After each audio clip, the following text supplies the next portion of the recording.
dominer le peuple. Il ne faut pas le dominer comme les nations sont dominées par les présidents, par les ministres qui aiment les premières places, qui aiment les banquets, qui aiment les voyages, qui aiment avoir beaucoup d'argent, des bons coffres-forts.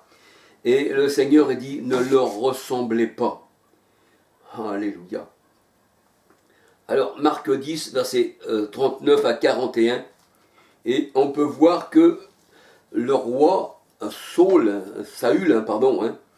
eh bien, était aussi un tyran. Il était averti de la part du Seigneur, le peuple était averti que ce roi, le roi Saül, leur prendrait tout et qu'ils seront esclaves, mais ça ne fait rien, on aime bien, eh bien, ce roi. Et aujourd'hui, nous voyons qu'il va y avoir des élections, le monde court après leur roi, après leur favori, et ils estiment que celui-ci, il est mieux que celui-là, et puis que celui-là, c'est celui-ci, et ci et ça. Mais ça a toujours été comme ça depuis que le monde est monde, depuis qu'il y a eu des rois, depuis tant qu'il y a eu des gens qui dominent sur les autres.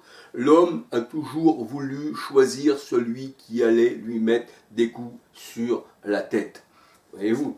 Et c'est pour ça que le Seigneur il dit, il domine le bâton. C'est pour ça que le Seigneur il dit qu'il a cassé le bâton des oppresseurs, le sceptre de ceux qui dominent sur mon peuple, dit le Seigneur, je leur ai cassé le bâton. Ils ne pourront plus cogner sur vous, parce que je vous ai enlevé de la maison de l'esclavage. Alléluia, mais c'est merveilleux, alléluia. Il nous a enlevé de la maison de l'esclavage. Alléluia. Alléluia.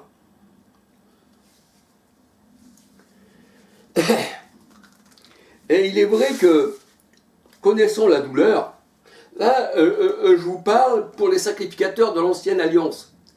Il fallait qu'ils donnent des sacrifices pour le peuple et pour eux-mêmes, parce qu'ils étaient sujets à la faiblesse. Et on va dire que l'homme qui n'appartient pas au Seigneur, ou qui, on va dire, qui dans l'ancienne alliance, eh bien, avait les péchés sur lui, parce que les péchés ils étaient simplement couverts, mais ils n'étaient pas enlevés. Le Christ, il est l'agneau qui ôte les péchés du monde, Jean 1, 29. Et le Seigneur a dit, je ne me rappellerai plus de leur transgression. Alléluia. Et on voit que dans l'ancienne alliance, dans Hébreux 5, verset 2-3, et dans Hébreux 7, 28, l'homme charnel, est sujet à la faiblesse. C'est pour ça que Paul disait qu'il avait l'esprit bien disposé, mais il disait la chair est faible. Mais l'homme qui n'a pas l'esprit du Seigneur, il est carrément, on va dire, ses pensées sont tournées vers le monde. Bien comme José, le président de l'Uruguay, bien qu'il fasse le bien pour le peuple, bien qu'il y a certaines choses qui passent pour le bien, eh bien, il n'a pas ses péchés qui sont ôtés. Il ne peut pas se sauver par lui-même, par ses œuvres. Alléluia. Parce que nous sommes sauvés par grâce sans les œuvres. Alléluia.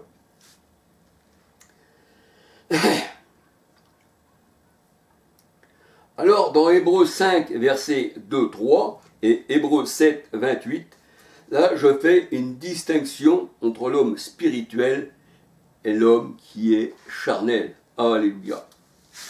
Entre la force de l'Éternel qui agit dans l'homme spirituel et la faiblesse humaine. On peut faire le bien que l'on veut autour de nous, même si on n'est pas au Seigneur, mais nous sommes toujours faibles, parce que c'est l'Éternel qui est notre force. Et ça ne sera pas le bien qu'on va faire autour de nous qui va nous sauver, mais on sera sauvé sans les œuvres par le Seigneur. Je ne veux pas dire par là que même si on n'appartient pas au Seigneur, si on fait du bien, que c'est mal. Non, c'est bien, bravo, c'est beau. Et on dit que le Seigneur voit toutes choses. Alléluia, c'est beau. Mais ce n'est pas nos œuvres qui nous sauvent. Alléluia. Mais je dis que cet homme, eh bien, il se distingue des autres. C'est une distinction entre les autres présidents avant lui, parce que je ne vois que cet homme, eh bien, qui est président et qui est, on va dire, habillé comme le peuple et qui ne cherche pas, eh bien, à plaire à qui que ce soit, mais à plaire au peuple, c'est bien. Et je ne dis pas que cet homme, il est chrétien, mais on peut dire qu'il est humain. Alors, joue-t-il un rôle? Est-il sincère? Voyez-vous? Mais toujours est-il que ça profite, eh bien, au peuple. Et c'est déjà bien. Mais pour moi, je pense qu'il est sincère. Pas chrétien, il ne connaît pas le Seigneur, c'est certain. Et je pense que dans son parler, je pense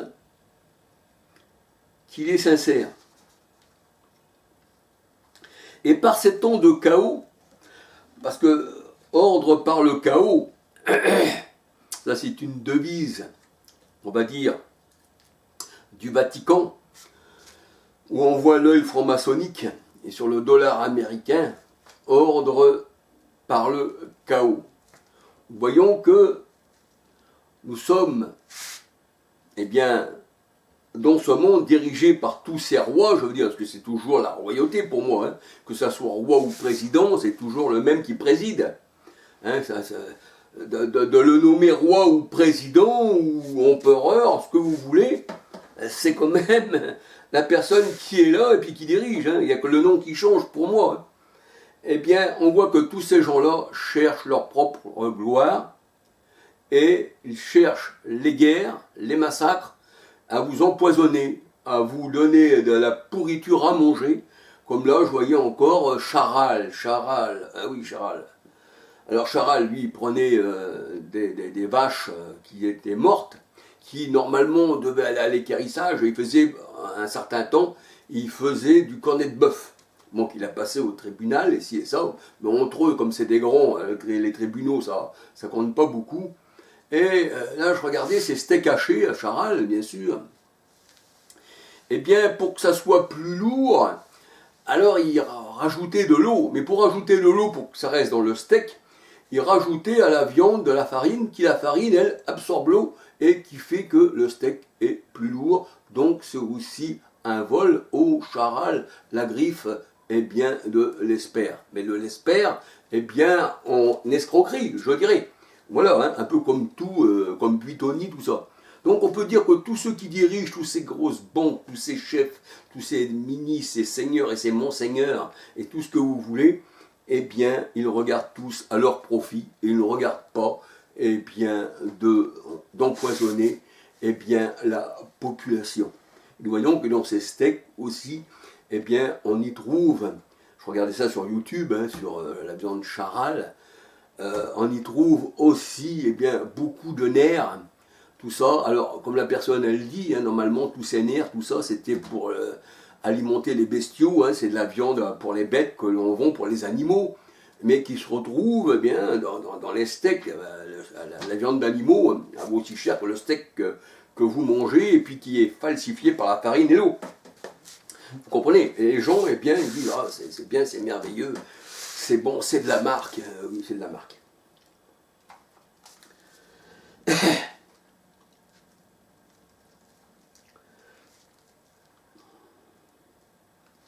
Alors, la parole de Dieu nous dit, ayons les regards sur le Christ. J'ai parlé de cet homme parce que je l'ai trouvé, on va dire,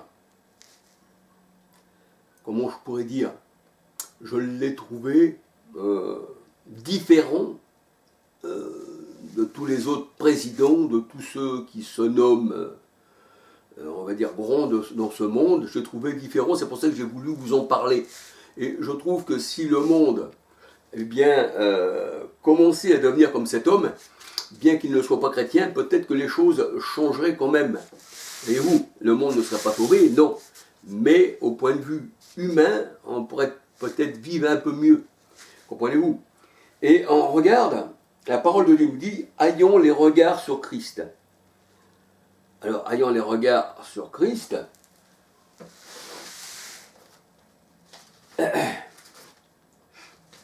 Ayons les regards sur Christ.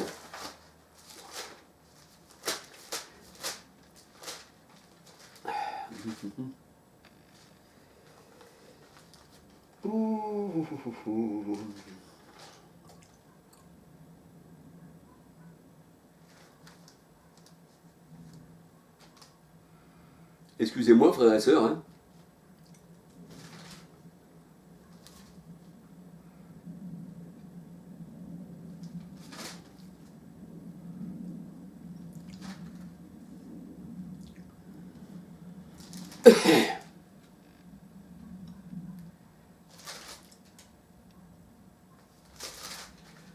Alors, ayons les regards sur Christ, Hébreux 12, verset 2.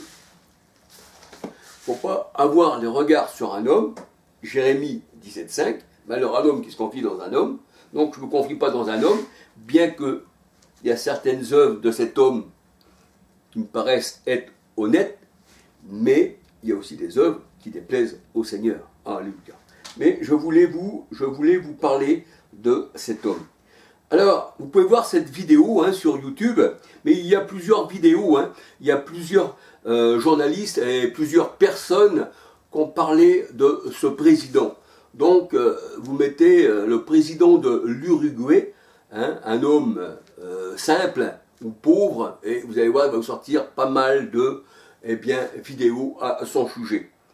Et là, sur YouTube, il y a l'interview de José.